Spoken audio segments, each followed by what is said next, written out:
السلام علیکم ورحمۃ اللہ تعالی وبرکاتہ۔ الحمد للہ نحمده ونستعینه ونستغفره ونؤمن به ونتوکل علیہ ونعوذ باللہ من شرور انفسنا ومن سیئات اعمالنا ومن يهده اللہ فلا مضل له ومن يضلله فلا هادی له ونشهد أن لا إله إلا الله وحده لا شريك له ونشهد أن سيدنا ومولانا محمدا عبده ورسوله أما بعد فأعوذ بالله من الشيطان الرجيم بسم الله الرحمن الرحيم كل نفس ذائقة الموت وقال النبي صلى الله تعالى عليه وسلم موتوا قبل أن تموتوا وحاسبوا قبل ان تحاسبوا صدق اللہ العظیم وصدق رسولہ النبی الامین الکریم ونحن على ذلك لمن الشاہدین والشاکرین والحمد للہ رب العالمین۔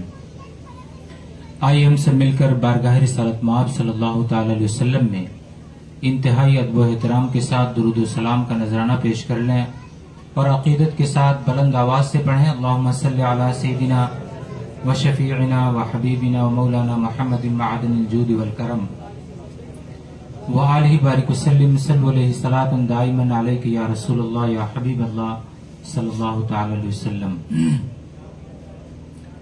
موت سے کس کو رستگاری ہے، موت سے کس کو رستگاری ہے، آج ان کی کل ہماری باری ہے۔ آج کی اس محفل میلاد النبی صلی اللہ تعالی علیہ وسلم کا اہتمام ایصال ثواب کے موقع پر کیا گیا ہے، اس لیے انشاءاللہ تھوڑی دیر اسی حوالے سے میری گفتگو ہوگی۔ آپ حضرات سے گزارش ہے کہ انتہائی غور سے اور ادب سے سماعت کرنے کی اور اس پر عمل کرنے کی کوشش کریں۔ میں نے قرآن کریم کی ایک بہت ہی مشہور و معروف آیت تلاوت کی ہے جسے آپ نے بارہا سماعت کیا ہے۔ اللہ رب العزت اپنے کلام مقدس میں ارشاد فرماتا ہے کل نفس ذائقۃ الموت، ہر جاندار کو، ہر نفس کو موت کا مزہ چکھنا ہے۔ یعنی اللہ تعالی نے جسے جان عطا کیا ہے اسے ایک دن بے جان بھی ہونا ہے۔ کسی بھی انسان کو یہ معلوم نہیں بغیر اللہ کے بتائے کہ اس کی موت کب آئے گی۔ اسی لیے ہم اور آپ دیکھتے ہیں کہ کوئی ہماری نظروں کے سامنے بچپن کے عالم میں اللہ کی بارگاہ میں چلا جاتا ہے، کوئی جوانی کی دہلیز پر پہنچ کر اس دنیا کو خیر آباد کہہ جاتا ہے، اور کوئی بڑھاپے کی منزل میں یا بڑھاپے کی منزل کے قریب پہنچ کر اپنی جان جان آفری کے سپرد کر دیتا ہے۔ یعنی جانا سب کو ایک دن ہے، یہاں تک کہ جن کے اندر جان ہے انہیں تو جانا ہی ہے، جنہیں ہم نباتات کہتے ہیں، یعنی یہ درخت، یہ پودے، یہ بھی ایک دن سوکھ کر بے جان ہو جاتے ہیں۔ اور ایک دن وہ بھی آنے والا ہے کہ جس دن پروردگار عالم ساری کائنات کو فنا کر دے گا اور باقی رہنے والی ذات صرف اللہ رب العزت کی ذات ہوگی۔ اللہ رب العزت نے ارشاد فرمایا کہ دنیا میں جو کچھ ہے وہ سب فانی ہے، یعنی اسے فنا ہونا ہے، ختم ہونا ہے، باقی رہنے والی ذات صرف اللہ رب العزت کی ذات ہے۔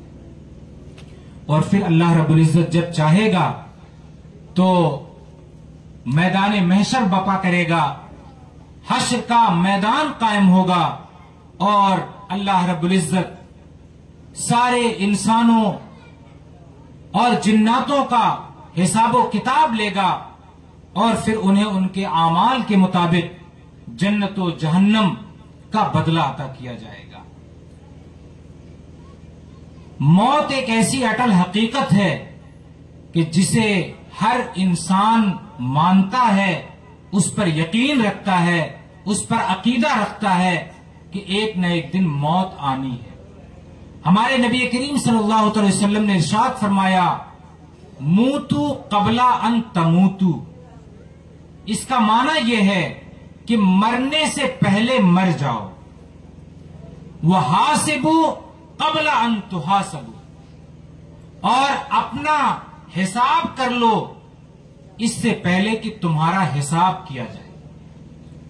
اللہ رب العزت کے پیارے نبی صلی اللہ تعالی وسلم نے دو جملوں میں کتنی پیاری بات ارشاد فرمائی اور کتنی نصیحت آموز بات ارشاد فرمائی، ہمیں اور آپ کو مخاطب کیا کہ تمہیں یہ چاہیے کہ مرنے سے پہلے مر جاؤ۔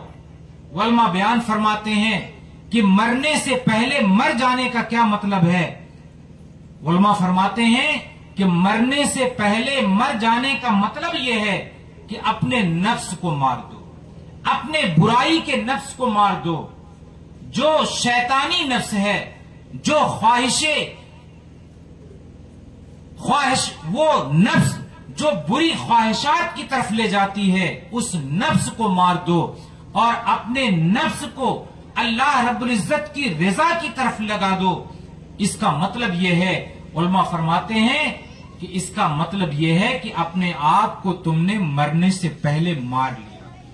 اور دوسرا مطلب یہ بیان فرماتے ہیں علماء کرام کہ اس کا مطلب یہ ہے کہ مرنے سے پہلے مرنے کی تیاری کر لو، یعنی قبر کی تیاری کر لو، میدان محشر کی تیاری کر لو۔ وحاسبو قبل ان تحاسبو، اور میدان محشر میں ہم سب جانتے ہیں کہ ہمارا حساب و کتاب کیا جائے گا، ہمارے اعمال تولے جائیں گے اور ہمارے اعمال کے مطابق ہمیں بدلہ عطا کیا جائے گا۔ ہمارے نبی ارشاد فرماتے ہیں کہ حساب کیے جانے سے پہلے تم خود اپنا حساب کر لو کہ ہم نے کیا کیا ہے دنیا میں، ہم کیا کرتے ہیں دنیا میں۔ ہمارے علماء فرماتے ہیں، امام غزالی رحمت اللہ تعالی علیہ نے ارشاد فرمایا کہ گناہ سے بچنے کا سب سے آسان طریقہ یہ ہے کہ جب تم صبح کو نیند سے بیدار ہو تو یہ عہد کر لو، اپنے آپ سے یہ وعدہ کر لو کہ میں شام تک، جب تک میں اپنے بستر پر نہیں چلا جاؤں گا، جب تک میں سونے کا ارادہ نہیں کر لوں گا، تب تک میں کوئی گناہ نہیں کروں گا۔ ہر صبح اپنے آپ سے یہ وعدہ لو، اپنے آپ سے یہ معاہدہ کرو۔ اگر تم اپنے دل میں صبح اٹھ کر یہ ٹھان لو کہ آج دن میں کوئی گناہ نہیں کروں گا، میں نیکیاں کروں گا، میں اچھائیاں کروں گا، اللہ کے وہ ان فرامین پر عمل کروں گا جس کا اللہ نے حکم دیا ہے، نبی کریم صلی اللہ علیہ وسلم کے احکام پر عمل کروں گا، اگر انسان یہ ٹھان لے تو انشاءاللہ وہ پورا دن گناہوں سے بچتا ہوا نظر آئے گا۔ اور ہر دن اگر وہ یہ وعدہ کرے تو انشاءاللہ اس کے جو بھی دن گزریں گے ان دنوں میں چونکہ اس نے خود سے عہد کیا ہے تو وہ یہ کوشش کرے گا کہ کم سے کم گناہ ہو۔ یہ امام غزالی رحمت اللہ تعالی علیہ نے ہمیں گناہوں سے بچنے کا بڑا آسان نسخہ عطا فرمایا۔ انسان دھوکے میں ہے اور اللہ رب العزت نے ارشاد فرمایا کہ دنیا دھوکے کا گھر ہے، الدنیا متاع الغرور، دنیا دھوکے کا گھر ہے۔ حضرت بہلول دانا ایک مجذوب فقیر تھے اور آل رسول تھے، سید گھرانے کے تھے، خلیفہ ہارون رشید کے زمانے کے بڑے مشہور بزرگ ہیں۔ تو مجذوب بزرگ تھے، کہیں بھی چلے جاتے تھے، کسی سے کچھ بھی کہتے تھے، یہاں تک کہ بادشاہ ہارون رشید کے پاس بھی چلے جاتے اور اسے بھی کچھ کہہ دیا کرتے، کوئی نصیحت کر دیا کرتے، کوئی اچھی بات اس سے پیش کر دیا کرتے تھے۔ خلیفہ ہارون رشید نے اپنے درباریوں سے کہہ رکھا تھا کہ جب بہلول دانا ہمارے دروازے پر آئیں تو انہیں روکا نہ جائے بلکہ انہیں ہمارے پاس آنے کی اجازت دی جائے، انہیں کھلی چھوٹ ہے، وہ جب چاہیں ہمارے پاس آ سکتے ہیں۔ حضرت بہلول دانا ایک دن خلیفہ ہارون رشید کے پاس آئے تو خلیفہ ہارون رشید بادشاہ تھا، خلیفہ تھا، تو اسے مذاق سوچی اور اس نے حضرت بہلول دانا رحمت اللہ تعالی علیہ کو اپنے پاس بلایا اور انہیں ایک چھڑی دی، ایک ڈنڈا دیا اور کہا اے بہلول دانا، یہ ڈنڈا، یہ چھڑی میں تمہیں دے رہا ہوں، یہ چھڑی اسے دینا جو تمہاری نظر میں سب سے زیادہ بے وقوف ہو، سب سے زیادہ احمق ہو، سب سے زیادہ بے عقل ہو، یہ چھڑی تم اسے دے دینا۔ بادشاہ نے تو حضرت بہلول دانا کے ساتھ مذاق کیا، چونکہ آپ مجذوب تھے۔ بادشاہ نے یہ سمجھ کر یہ چھڑی دیا کہ بادشاہ یہ سمجھتا تھا کہ یہ مجذوب آدمی ہیں، بے وقوف آدمی ہیں، انہیں کچھ بھی کہہ دو، ان سے کوئی مذاق کر لو، کوئی فرق نہیں پڑتا ہے۔ حضرت بہلول دانا رحمت اللہ تعالی علیہ دیکھنے میں تو دیوانہ تھے، لیکن انہیں دانا کہا جاتا ہے۔ دانا کا معنی ہی ہوتا ہے عقل مند۔ دنیا انہیں دیوانہ کہتی تھی، لیکن حقیقت میں وہ دانا اور عقل مند تھے۔ آپ نے وہ چھڑی لے لیا اور کہا خلیفہ ہارون رشید، بڑی اچھی بات ہے، جب مجھے کوئی مجھ سے زیادہ بے وقوف ملے گا تو میں اسے یہ چھڑی دے دوں گا۔ اللہ اکبر۔ وہ چھڑی لے کر گھومتے رہے، ایک زمانہ گزر گیا، ہمیشہ وہ چھڑی ان کے ساتھ رہتی تھی۔ ایک وقت وہ آیا جب خلیفہ ہارون رشید بوڑھا ہو گیا اور اس کی موت کا وقت قریب آ گیا، جانکنی کا عالم آ گیا۔ اسی وقت حضرت بہلول دانا رحمت اللہ تعالی علیہ خلیفہ ہارون رشید کے محل میں تشریف لائے، اس کے قریب گئے اور قریب جا کر انہوں نے پوچھا کہ اے خلیفہ ہارون رشید، تمہاری کیا حالت ہے، تم کیسے ہو؟ تو خلیفہ ہارون رشید نے کہا کہ تم دیکھو، جانکنی کا عالم ہے، میرے پورے بدن میں درد ہے، درد سے چور ہے میرا جسم، میں تکلیف میں ہوں، میں اس دنیا کو خیر بات کہنے والا ہوں، اس دنیا سے رخصت ہونے والا ہوں، میں سفر پر جانے والا ہوں۔ تو حضرت بہلول دانا رحمت اللہ تعالی علیہ نے کہا کہ اے خلیفہ ہارون رشید، آپ کس سفر پر جانے والے ہیں؟ تو ہارون رشید نے کہا کہ میں بڑے لمبے سفر پر جانے والا ہوں، اب میں وہاں سے واپس نہیں آؤں گا۔ تو بہلول دانا نے کہا کہ آپ جس سفر پر جا رہے ہیں تو وہاں آپ نے پہلے اپنی فوج بھیج دی ہوگی، کھانے پینے کا سامان بھیج دیا ہوگا، اپنا ٹینٹ بھیج دیا ہوگا، اپنا خیمہ بھیج دیا ہوگا، اپنے خادموں کو بھیج دیا ہوگا، کھانے پینے کے تمام سامان کو آپ نے وہاں بھیج دیا ہوگا، کیونکہ آپ بادشاہ ہیں۔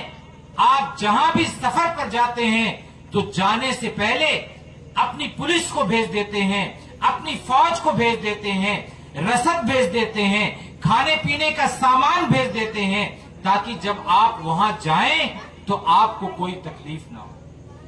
خلیفہ ہارون رشید نے کہا بہلول دانا، میں دنیا کے سفر پر نہیں جا رہا ہوں، بلکہ اب میں آخری سفر پر جا رہا ہوں، قبر کے سفر پر جا رہا ہوں۔ یہ وہ سفر ہے کہ جہاں فوج نہیں جاتی ہے، جہاں سپاہی نہیں جاتے ہیں، جہاں کھانے پینے کا سامان نہیں جاتا ہے، جہاں دنیا کا کوئی سامان نہیں جاتا ہے۔ تو حضرت بہلول دانا نے کہا آپ نے کوئی سامان نہیں بھیجا؟ کہا نہیں، کچھ نہیں بھیجا۔ تو حضرت بہلول دانا رحمت اللہ تعالی علیہ نے وہی چھڑی جسے سالوں پہلے خلیفہ ہارون رشید نے جناب بہلول کو دیا تھا، وہ چھڑی آپ نے خلیفہ کے ہاتھ میں تھما دیا، کہا اے بادشاہ، میں نے بہت تلاش کیا کہ مجھ سے زیادہ کوئی بیوقوف مل جائے، کوئی نہیں ملا، آج مجھے اپنے سے زیادہ بیوقوف آپ ملے ہیں کہ آپ کو جس دنیا کا سفر کرنا ہے آپ نے وہاں کی کوئی تیاری نہیں کی ہے، وہاں کوئی سامان نہیں بھیجا ہے، وہاں کوئی رہنے کا سامان نہیں بھیجا ہے. یہ چھڑی آپ لیں.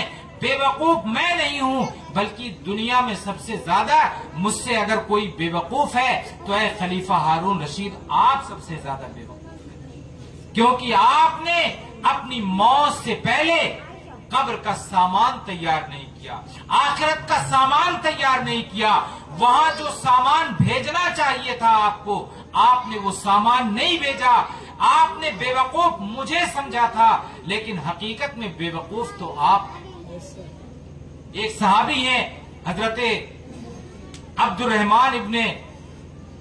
الرحمن ابو نعیم رحمت اللہ تعالی علیہ فرماتے ہیں کہ ایک شخص آپ کے پاس آیا اور بہت لوگوں کے پاس سے سوال کر کے وہ آپ کی بارگاہ میں آیا. اس کا سوال یہ تھا کہ ہر عالم کے پاس، کسی بزرگ کے پاس، کسی فقیر کے پاس جاتا تو ایک سوال کرتا تھا. سوال اس کا یہ تھا، کسی عالم کے پاس جاتا اور کہتا کہ اگر آپ کو معلوم ہو جائے کہ کل آپ کی موت آئے گی، آپ کے پاس صرف ایک دن ہے، تو آپ کیا کریں گے؟ تو ہر آدمی یہی جواب دیتا کہ اگر مجھے یہ معلوم ہو جائے کہ کل میری موت آئے گی تو میرے پاس جو وقت بچا ہے میں اس میں اچھے کام کروں گا، نیک کام کروں گا، اللہ کا ذکر کروں گا، نماز پڑھوں گا، تلاوت کروں گا. یہی سب جواب ملتا. لیکن جب وہ حضرت ابو نعیم کے پاس پہنچا اور ان سے یہی سوال کیا تو آپ نے ارشاد فرمایا کہ اے سوال کرنے والے، میں جو کام روز کرتا ہوں وہی کام اس دن بھی کروں گا. جس دن مجھے یہ پتا چل جائے کہ کل میری موت فلاں وقت آئے گی تو میں وہی کام کروں گا جو کام میں پہلے کرتا تھا، کوئی نیا کام نہیں کروں گا. تو وہ آدمی حیران ہو گیا، کہا اچھا میں نے اب تک جن سے سوال کیا، کسی نے کہا میں نماز پڑھوں گا، کسی نے کہا تلاوت کروں گا، کسی نے کہا ذکر الہی کروں گا، کسی نے کہا درود پڑھوں گا، یعنی اچھے اعمال کا ذکر کیا کہ سارے کام چھوڑ کر میں اللہ کی یاد میں لگ جاؤں گا. آپ کہتے ہیں کہ میں وہی کام کروں گا جو میں روز کرتا رہا ہوں. تو آپ نے فرمایا اس کی وجہ یہ ہے کہ جب سے میں نے ہوش سنبھالا ہے اسی دن سے میں نے صرف وہی کام کیا ہے جو اللہ و رسول کو راضی کرنے والے کام ہیں. میں نے کوئی ایسا کام کیا ہی نہیں اپنی جانکاری میں، اپنی دانست میں کہ جو اللہ و رسول کو ناراض کرنے والے ہوں. میں تو روز وہی کام کرتا ہوں جس سے اللہ راضی ہو جائے، جس سے اللہ کے رسول راضی ہو جائے. میں تو اپنا ہر دن، اپنی ہر صبح، اپنا ہر دن، اپنی ہر شام، اپنی ہر رات، اپنا ہر وقت اللہ و رسول کو خوش کرنے میں لگا رہتا ہوں. جس دن مجھے یہ معلوم ہو جائے گا کہ کل میری موت آ جائے گی تو جو میں پہلے کرتا تھا وہی آج بھی کروں گا. یہ دنیا ہے اور دنیا میں ہمیں دو گمراہ کرنے والی بڑی عظیم طاقتیں ہیں. ایک تو خود ہمارے اندر نفس ہے جو ہمیشہ ہمیں برائیوں کی طرف لے جانے کے لیے ضد پر اڑی ہوئی ہے، اور دوسرے ایک شیطان ہے. ان دو دشمنوں کے ہوتے ہوئے ہمیں بچ کر، ان کانٹوں سے بچ کر، اپنا دامن بچا کر ہمیں نیک راستے کی طرف چلنا ہے. کوئی آسان کام نہیں ہے اور کرنے والوں کے لیے آسان بھی ہے. ابھی رمضان میں مسجدیں بھری تھیں، عید کا چاند ہوا مسجدیں خالی ہیں. مسلمان رمضان میں بہت سارے تھے اور رمضان ختم ہوا تو مسلمان اپنی دکان میں، اپنے کھیت میں، اپنے گھر میں. کیوں؟ کیونکہ ان کے لیے دین بڑا مشکل ہے. لیکن جن کے لیے آسان ہے، جنہوں نے اپنے آپ سے یہ عہد کر لیا ہے کہ ہم جس طرح رمضان میں پڑھتے تھے اسی طرح 11 مہینہ بھی 5 وقت کی نماز پڑھیں گے. تھوڑا کم ضرور ہو جائے گا لیکن ہم فرض نہیں چھوڑیں گے. حضرت امیر معاویہ رضی اللہ تعالیٰ عنہ جیسے صحابی، ان کے پاس بھی شیطان آ گیا. صحابی کتنے عبادت گزار، کوئی نبی کے بعد سب سے بڑا مرتبہ صحابہ کرام کا ہوتا ہے۔ حضرت امیر معاویہ رضی اللہ تعالیٰ عنہ فرماتے ہیں کہ میری عادت تھی کہ میں ہمیشہ پابندی سے تہجد کی نماز ادا کیا کرتا تھا۔ ظاہر سی بات ہے صحابی تھے، ان کی عبادت کا کیا عالم، ان کی جوتیوں کے برابر ہم نہیں ہو سکتے، اور ہم اگر لاکھ عبادت کر لیں صحابی کے برابر نہیں پہنچ سکتے۔ یہاں تک کہ ہمارے علماء بیان فرماتے ہیں کہ صحابہ اگر کسی گھوڑے پر بیٹھ جائیں، کسی سواری پر بیٹھ جائیں، ان کے گھوڑے کی کھر سے جو دھول لگ جائے ان کے برابر بھی ہم نہیں ہو سکتے۔ تو جب صحابی کے گھوڑے کی کھر کی دھول کے برابر ہم نہیں ہو سکتے تو ہم نبی کے برابر کیسے ہو سکتے؟ تو حضرت امیر معاویہ فرماتے ہیں کہ میں روزانہ پابندی سے تہجد کی نماز پڑھا کرتا تھا، لیکن فرماتے ہیں کہ میں بھی انسانی ٹھہرا، تو ایک دن مجھے نیند آ گئی، اور جب میں بیدار ہوا تو تہجد کا وقت ختم ہو چکا تھا اور فجر کا وقت شروع ہو گیا تھا۔ تو فجر کی نماز تو میں نے پڑھ لی جماعت سے، لیکن تہجد چھوڑنے کے غم میں، چھوٹنے کے غم میں، وہ بھی جان بوجھ کر نہیں، وہ بھی تہجد کی نماز فرض یا واجب نہیں ہے۔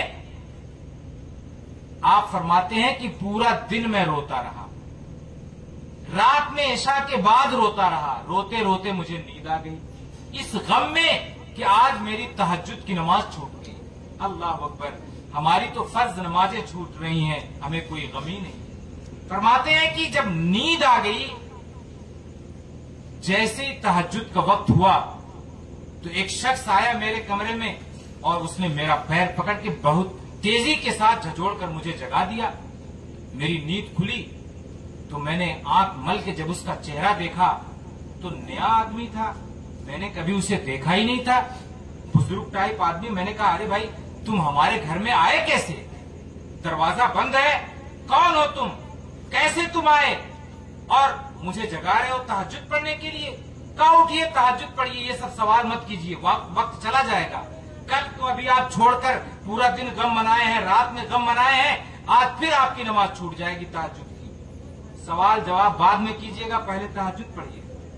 تو حضرت امیر معاویہ بڑے سخت صحابی تھے، آپ نے پکڑ لیا اس کا ہاتھ، کہا نہیں پہلے بتاؤ تم کون ہو، تم کو میں پہچانتا نہیں ہوں، تم مدینہ میں رہتے نہیں ہو، کون آدمی ہو، کیسے آئے؟ تو اس نے کہا لگتا ہے بتانا پڑے گا۔ کہا آپ پیچھے پڑ گئے تو سن لیں، میں جناب ابلیس کے خاندان کا ہوں، ان کی اولاد کا ہوں، شیطان ہوں۔ تو بڑے حیران ہوئے، کہا اچھا تو پھر مجھے جگانے کیوں آئے؟ کہا اصل میں کل جو آپ کی نماز تہجد چھوٹ گئی تھی اور آپ پورا دن غم میں روتے رہے، رات میں اس وقت تک روتے رہے جب تک آپ کو خود سے نیند نہیں آ گئی، تو اللہ تعالیٰ آپ کے اس رونے کی وجہ سے اتنا خوش ہوا کہ آپ کو 1000 تہجد کے برابر اللہ تعالیٰ نے ثواب عطا فرما دیا۔ تو میرے دل کو یہ گوارا نہ ہوا کہ ابھی تو آپ نے ایک تہجد چھوڑا ہے تو 1000 تہجد کا ثواب ملا، کہیں آج بھی چھوٹ جائے اور آج آپ رونے لگے تو کہیں اور زیادہ ثواب کے حقدار نہ ہو جائیں۔ میں نہیں چاہتا کہ انسان ثواب کا حقدار ہو جائے اور ایسے کام کرے کہ جس سے اللہ راضی ہو جائے، اللہ کے رسول راضی ہو جائے۔ تو شیطان تو ہمیں بہکانے پر لگا ہے، جب صحابہ کرام کو بہکانے پر لگا ہوا تھا اور انسانی شکل میں آ کر جب نہیں بہکا پایا تو کم سے کم ثواب کو کم کرنے کی وہ کوشش کرنے لگا۔ تو ہم اور آپ تو گنہگار انسان ہیں، ہمیں ان کانٹوں سے بچ کر نکلنا ہے اور اللہ کو راضی کرنے والے اعمال کرنے ہیں۔ پروردگار عالم ہم سب کو توفیق عطا فرمائے کہ ہم سب جب تک دنیا میں رہیں اللہ و رسول کو راضی کرنے والے اعمال کریں، نماز پنجگانہ کی پابندی کریں۔ آج ہم یہ سوچتے ہیں کہ ابھی جوانی ہے، ابھی وقت ہے۔ بخاری شریف کی حدیث ہے کہ انسان 2 چیزوں میں سب سے زیادہ دھوکے میں پڑا ہوا ہے۔ وہ 2 چیزیں کیا ہیں؟ ایک صحت اور دوسرے فراغت۔ صحت اور فراغت کیا مطلب؟ کہ جب تک آدمی کے پاس صحت ہے، تندرستی ہے، تب تک سوچتا ہے کہ ابھی تو ہمارے پاس صحت ہے، ابھی ہم طاقتور ہیں، ابھی بہت وقت ہے ہمارے پاس. لیکن جب صحت چلی جاتی ہے، جب تندرستی ختم ہو جاتی ہے، تب انسان یہ سمجھتا ہے کہ صحت کتنی بڑی نعمت تھی. ہمیں صحت کی حالت میں، تندرستی کی حالت میں اللہ کی عبادت کر لینی چاہیے. اور دوسرے نبی فرماتے ہیں کہ فراغت یعنی خالی وقت، جب آدمی کے پاس خالی وقت بچے تو خالی وقت کو بیکار ضائع نہیں کرنا چاہیے. جب بھی وقت ملے دنیا کے کاموں سے تو اسے نیک کاموں میں بسر کرنا چاہیے، کیونکہ ہو سکتا ہے کہ ہمارے پاس ایسا وقت آ جائے کہ ہمیں نیک کام کرنے کا وقت نہ ملے، ہم فارغ نہ ہوں، ہمیں فراغت نہ ہو، ہمیں چھٹی نہ ملے. تو آقا فرماتے ہیں دو چیزوں میں انسان بہت دھوکے میں ہے، ان سے آدمی کو دھوکہ نہیں کھانا چاہیے، کیونکہ صحت کبھی بھی جا سکتی ہے اور وقت کبھی بھی انسان سے چھینا جا سکتا ہے. پروردگار عالم ہماری گفتگو کو اور آپ کے سننے کو اپنی بارگاہ میں قبول فرمائے. السلام علیکم ورحمۃ اللہ تعالی وبرکاتہ.